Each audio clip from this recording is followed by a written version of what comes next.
There's a specific kind of compliment that hits different when it comes from someone who's already survived the machine. Not a fan gushing, not a peer hyping you up for clout, but a legend. Someone who's been through the entire cycle of fame, backlash, reinvention, and respect, publicly saying, "We need more people like this." That's what happened at the 2026 Grammys when Lady Gaga sat down with Entertainment Tonight and said something about Bad Bunny that should have been a normal celebrity soundbite, but somehow landed like a declaration. We're so lucky to have leaders like him that are speaking up for what is right. Leaders, not artists, not performers, not even activists. Leaders. And if you know anything about how carefully celebrities choose their words when cameras are rolling and publicists are listening, that specific word choice should make you pause and wonder, what exactly does Lady Gaga know that she's not directly saying? A quick pause. Welcome to Inside the Heist. If you're enjoying this video, please subscribe, as that will help us on our long way to YouTube monetization. Now, back to the video. Let's start with what actually happened, because context matters and most headlines completely stripped it down. Lady Gaga was at the Grammys, fresh off her surprise appearance at Bad Bunny's Super Bowl halftime show just weeks earlier. The performance that generated 4 billion views, broke every NFL record, and became the most watched moment in league Instagram history. Entertainment Tonight caught her for a quick interview on the red carpet. Standard stuff. How was the Super Bowl? What was it like performing with Bad Bunny? The usual post-event follow-up questions designed to get a polite soundbite and move on. Except Lady Gaga didn't give them a polite soundbite. She gave them a thesis statement. When asked about Bad Bunny and the performance, Gaga didn't talk about the spectacle. She didn't gush about the stage production or the surprise factor of her appearance. She didn't focus on the music or the vocals or any of the surface-level performance details that would have been the safe, easy response. Instead, she talked about his impact, his voice, his willingness to speak out, and then she dropped that line.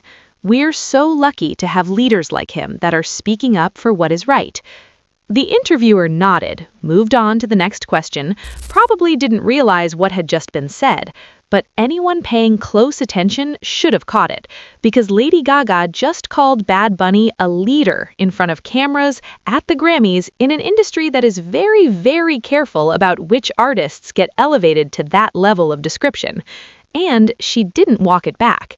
She didn't soften it. She meant it. Here's the thing about Lady Gaga that people forget because she's been famous for so long. She's not just an artist, she's a survivor. She came up in an industry that told her she was too weird, too theatrical, too much. She got accused of being fake, manufactured, trying too hard. She weathered backlash, criticism, public doubt about whether her artistry was authentic or just performance art designed to shock. And she didn't just survive that, she outlasted it. She proved herself through reinvention, through acting, through stripping back the costumes to show the raw talent underneath, through winning Oscars and Grammys and respect from people who initially dismissed her. She's been on every side of fame, the hype, the backlash, the redemption, the legacy. She knows what it costs to be visible. She knows what it costs to speak out. She knows what happens to artists who refuse to play it safe. So, when Lady Gaga, who has earned the right to stay quiet, focus on her own career, and avoid unnecessarily endorsing anyone in a way that could create controversy, publicly calls Bad Bunny a leader and says we're lucky to have him, that's not casual. That's a cosign that carries decades of industry knowledge behind it. That's someone who understands power, saying, this person is using theirs correctly. And that's where the story gets interesting, because what exactly has Bad Bunny been speaking up about that earned Lady Gaga's public respect? Let's be clear about something. Bad Bunny isn't just making music and staying out of politics. He's been using his platform deliberately and consistently to advocate for Puerto Rico, for Latin identity, for issues that many artists at his level would consider too risky to touch publicly. He's spoken against Puerto Rico's corrupt government. He's rallied against politicians he believes are harming the island. He's used his concerts to register voters. He's been vocal about Puerto Rico's status, its struggles, its resilience. This isn't the kind of activism that gets you brand deals and mainstream approval. This is the kind that gets you watched, criticized, labeled as too political by people who preferred when you just sang and danced and didn't make them uncomfortable. And Bad Bunny hasn't backed down. Not when critics said his Super Bowl performance was too cultural. Not when Republican lawmakers called it pornographic filth and demanded an FCC investigation that found nothing. Not when people questioned whether a Spanish-speaking artist belonged on that stage. He showed up, performed in his language, honored his culture, delivered a message about love defeating hate, and let the 4 billion views and record-breaking numbers do the talking. That's what Lady Gaga meant by speaking up for what is right. Not tweeting safe platitudes, not posting black squares, not the kind of performative activism that costs nothing and protects careers. She's talking about an artist who uses the biggest platforms available to make statements that come with real risk, and does it anyway. Here's where this story takes a turn that should make everyone slightly uncomfortable.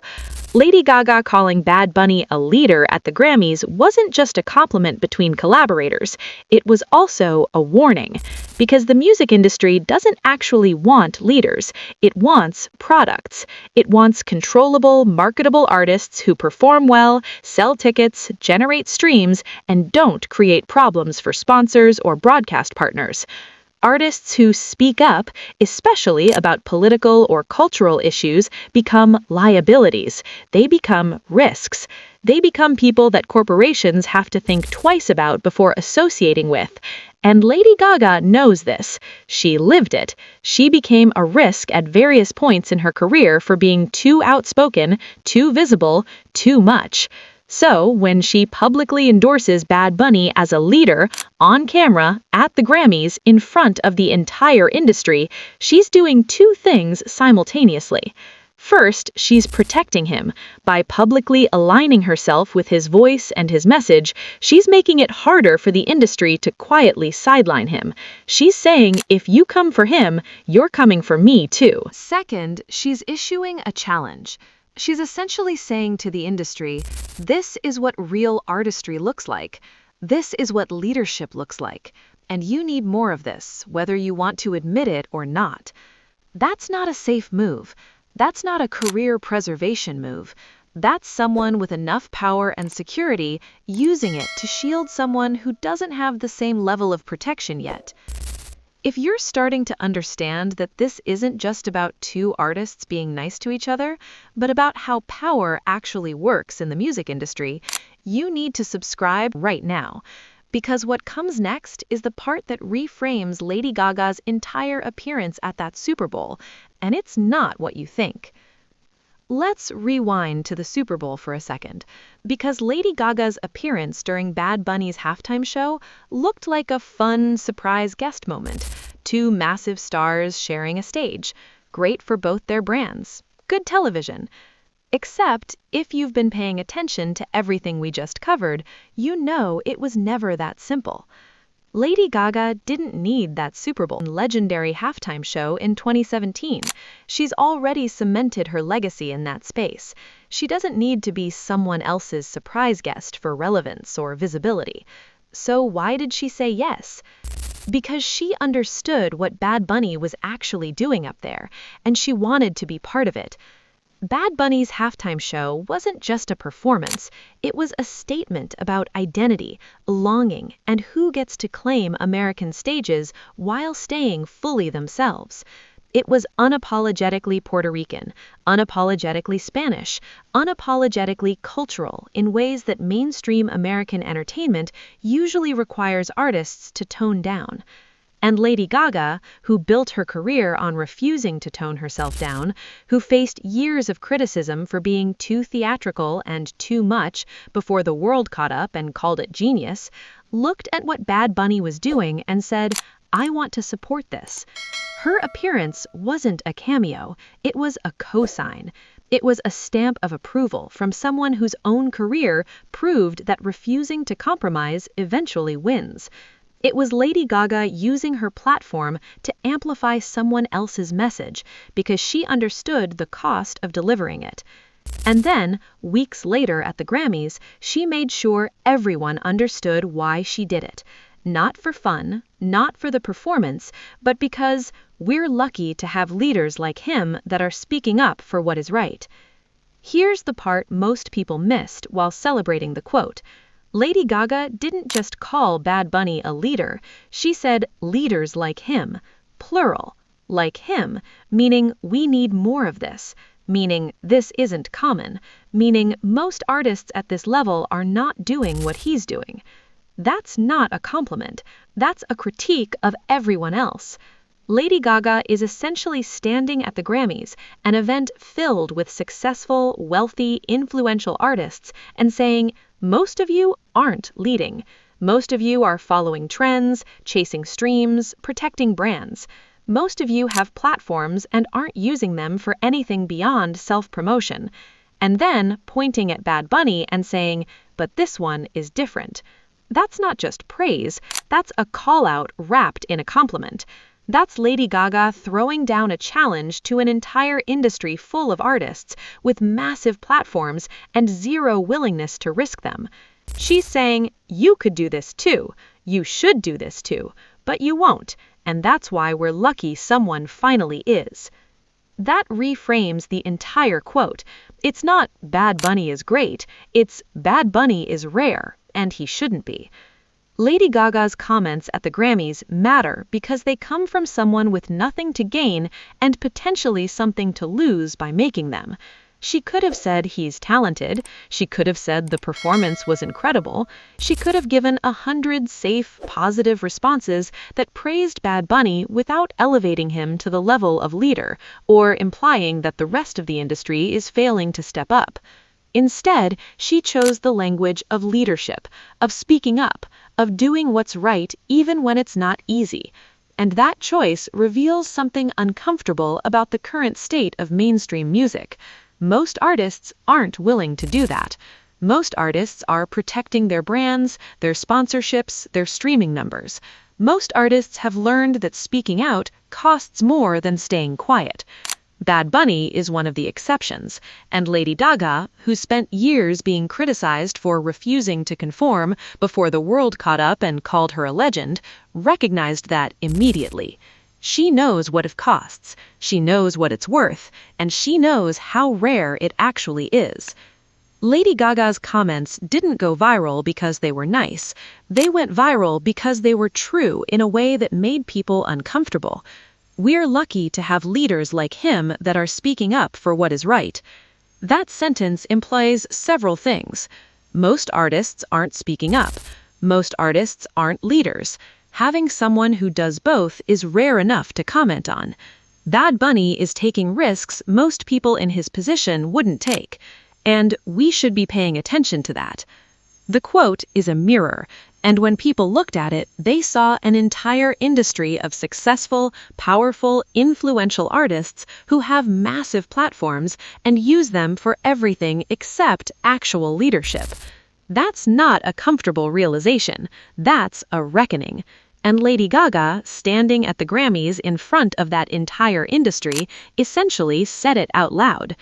Here's the thing about publicly calling someone a leader. It changes expectations. It raises the bar. It puts a target on their back. Bad Bunny can't just be a successful artist anymore. He's now someone Lady Gaga publicly identified as a leader who speaks up for what is right.